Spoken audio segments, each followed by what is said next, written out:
In this lesson, we'll be talking about imagery. And to begin, I want you to think about how you experience reading. Maybe imagine for a second you're scrolling through the news on your phone. Maybe it's a website, maybe it's social media. You're on Twitter or Facebook or something. Um, think about how do you experience, like what does it actually feel like to read through there? What's going on in your head? Um, and I want us to think about that type of reading as being somewhat more passive reading. I find, at least for myself, the things when I'm scrolling and reading, um, there's not always, like a ton clicking in my head. Sometimes I'm thinking about other things. Sometimes my mind's elsewhere. And I think that's partly relates to a lack of imagery. So a lot of that news, a lot of social media doesn't always include a ton of imagery. Poetry, on the other hand, includes imagery. There's parts of these poems, there's elements that really engage your senses. Like they activate parts of your brain and parts of your senses to create pictures, to create feelings, to create sensations. Um, like compare this sentence. Like first one of this, as you read this, it might feel a little bit more passive. I'm on a beach. Are there any like synapses firing in your brain, or like, is that creating a ton of sensation?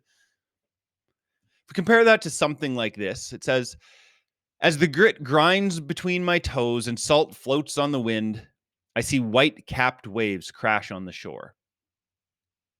That includes a little bit more imagery. And when I say imagery, part of it you're probably picturing it. You might have an image in your mind, but imagery isn't just images. It's not just a picture.